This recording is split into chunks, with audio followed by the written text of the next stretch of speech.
Vidéo d'aujourd'hui, je vais vous expliquer comment calculer la fonction de transfert d'un système en deux entrées. Alors, le schéma bloc suivant représente deux entrées E1 et E2. Généralement E1 c'est une consigne et E2 c'est une perturbation. Et donc l'objectif c'est de trouver la sortie en fonction de l'entrée, que S de P est égal à E1 fois H1 moins E2 fois H2. Donc normalement la méthode la plus connue c'est la méthode de superposition, qui vous permet de trouver S en annulant une fois E2 et une fois E1. Donc si vous voulez S1, vous annulez E2, ensuite vous voulez S2, vous annulez E1. Alors si on annule E2, que devient le schéma bloc? Donc en donnant à E2 la valeur nulle, vous pouvez carrément supprimer le comparateur de la perturbation et vous aurez un schéma bloc très simple avec une chaîne directe G1, G2 et un retour G3. Et donc vous pouvez la remplacer par l'équivalent à cette forme. L'équivalent à cette forme, c'est la chaîne directe divisée par 1 plus la chaîne directe fois le retour. Donc c'est G1, G2 sur 1 plus G1, G2, G3. Voilà, donc ça c'est pour le calcul de la première fonction H1. Pour le calcul de la deuxième, il faudrait annuler E1. Et donc, que devient le schéma bloc si on annule E1? Une fois vous donnez à E1 0, il faudrait transformer le comparateur de la gauche. Bon, si vous entrez par x, vous sortez par moins x, qui signifie qu'il est égal à moins 1. Donc on peut le remplacer par moins 1. Et après, il faut chercher la chaîne directe. Maintenant, c'est uniquement G2. Et le retour, c'est tout ce que vous allez traverser pour revenir au comparateur, c'est-à-dire G3, moins 1 et G1. Donc on va mettre tous ces blocs dans un seul comme retour.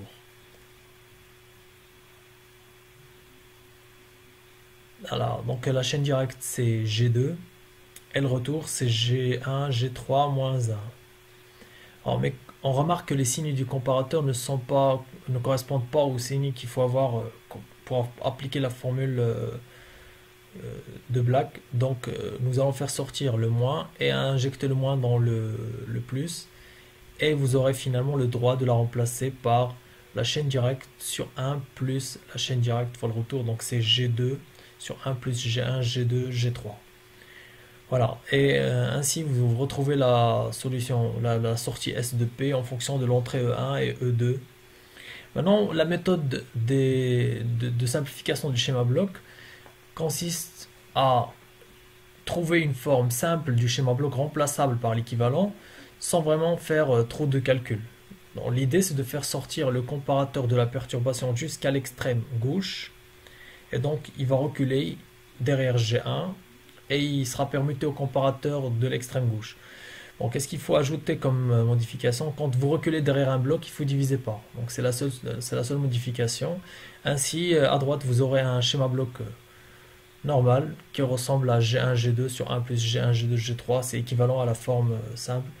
Maintenant, qu'est-ce qui sort du comparateur en bleu? C'est E1 moins E2 sur G1. Et donc, ce qui sort de ce comparateur, vous le multipliez directement par l'équivalent à la fonction que vous avez trouvé devant.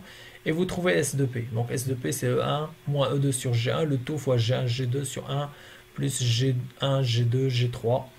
Et donc, avec un seul déplacement, on a pu retrouver l'équivalent à cette forme. Donc, c'est beaucoup mieux que la superposition.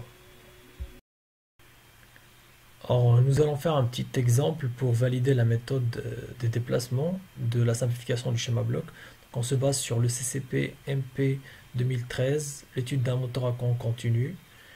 L'objectif c'est de trouver la sortie oméga M en fonction de l'entrée oméga consigne et de l'entrée CR, c'est-à-dire le couple résistant.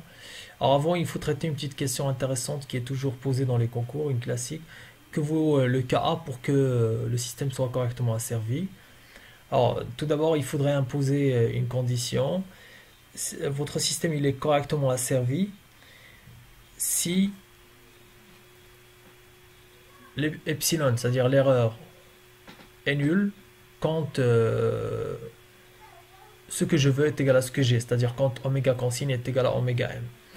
Donc, si on écrit epsilon d'après le schéma bloc, c'est oméga consigne fois Ka moins oméga m fois K cap. Maintenant, si vous supposez qu'oméga consigne est égal à oméga m, vous pouvez mettre en facteur. Mais cela implique que c'est égal à 0. Et donc le Ka, il est automatiquement égal à Kk. Voilà, donc c'est une question très connue dans les concours et on en a besoin pour la simplification. Donc tout d'abord, on fait reculer le comparateur de la gauche derrière le Ka. Et donc cette opération va nécessiter une petite compensation par un bloc de plus qui est une division par le bloc qu'on a traversé. Voilà, Ka. Et comme tout à l'heure on avait trouvé que Ka est égal à Kcap, donc le produit Kcap fois 1 sur Ka va finalement donner 1 et votre schéma bloc qui serait à retour unitaire. En deuxième étape, c'est de faire sortir le comparateur de la perturbation jusqu'à l'extrême gauche. Et dans ce cas, il a reculé derrière G1, G2, Kp et Ka. Et la conséquence, c'est qu'il faut diviser par ces 4 blocs le bloc par lequel vous allez, dans lequel vous allez introduire le CR. Donc c'est 1 sur Ka, Kp, G1, G2. Et vous remarquez devant qu'un bloc est devenu remplaçable par simplifiable G1, G2, G3 sur 1 plus G1, G2, G3, G4. Et après, encore un autre bloc qui apparaît, donc le grand, avec une chaîne directe Ka, Kp et l'équivalent à la forme de tout à l'heure. Et le retour, c'est 1. Donc je peux le remplacer par la chaîne directe sur 1 plus la chaîne directe, puisque le retour est unitaire. Voilà. Et cette expression elle est encore simplifiable, donc on peut encore la simplifier, donc ça donnerait une forme un peu moins compliquée. Après, ce qui sort du comparateur, c'est oméga consigne moins le couple résistant divisé par les Ka, Kp, G1, G2. Et si on multiplie cette grandeur par le bloc en bleu, on va directement trouver le oméga m. Voilà. Donc c'est encore un exemple pour montrer que la méthode de simplification du schéma bloc est beaucoup plus rapide, plus efficace. Vous faites un seul calcul et vous trouvez la fonction de transfert pour les deux. Alors que l'autre, il faudrait faire les deux. Voilà, j'espère que ce petit résumé vous a été utile. À la prochaine vidéo.